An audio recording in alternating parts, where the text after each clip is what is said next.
I'm Jane Pauley. Please join us when our trumpet sounds again next Sunday morning. I know it's gonna find out that I didn't hang the moon. There never was a monster in the closet of his room. Someday when he's driving home with his son on his knee, well, I hope he's trying to be when he sees me. When he sees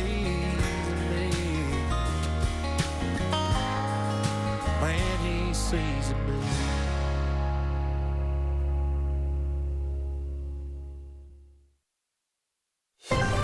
I'm Margaret Brennan in Washington, and this week on Face the Nation, the Campaign 24 roller coaster enters a new phase, and U.S. officials are also stepping up warnings of a terror attack here in the U.S.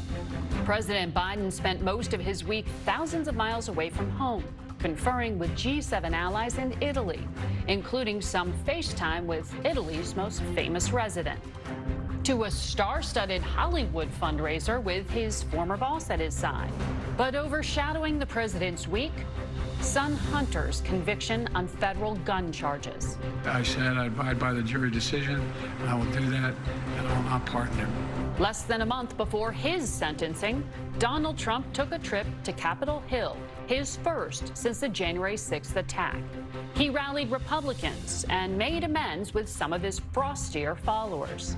Happy birthday! After a celebration of his 78th birthday, the former president spent the weekend in Michigan, courting black voters. At a conservative gathering, he seized on new security threats to make his case for why he'll keep the country safer. ICE arrested not one, not two, but 8 suspected terrorists. They're pouring in at levels that nobody's ever seen before.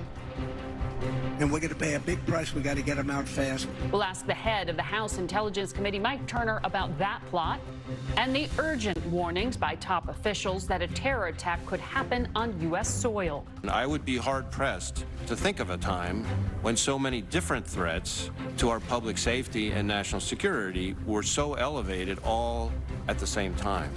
Maryland Democratic Governor Wes Moore will also be here. Plus, we'll talk to the president of the Minneapolis Federal Reserve, Neel Kashkari, about the state of the economy. Finally, a conversation with Bill Gates. He's invested more than $1 billion of his fortune in a nuclear energy company. We'll ask him why he believes it's a big part of America's green energy future. It's all just ahead on Face the Nation.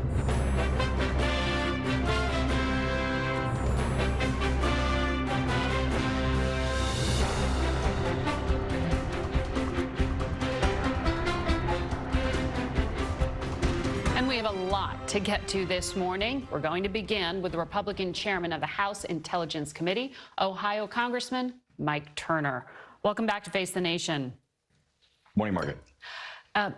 Chair Turner, last week, as you know, there were federal immigration arrests of these 8 individuals with suspected ties to ISIS. They were rounded up in Philadelphia, Los Angeles, and New York. They traveled from Central Asia, Tajikistan, across the southern border into the U.S. Do you have any indication that there is an active terror plot? Well, Margaret, I can neither confirm nor deny all the details that you've just reported, but what's important about these reports and what we're seeing, especially in conjunction with Director Wray's public statements that we are at the highest level of a possible terrorist threat, that the administration's policies have absolutely, directly related to threats to Americans. These are no longer speculative, no longer hypothetical. We have actual administration officials stepping forward, and certainly our committee and our committee members have concurred on the intelligence that we're seeing, that as a result of the administration's policies allowing people to cross the border unvetted, we have terrorists that are actively working inside the United States that are a threat to Americans. Well, the issue, as we understand it from our reporting, is that there was vetting, but that the vetting didn't turn up any derogatory information. Doesn't that indicate that there's a broader problem with the system?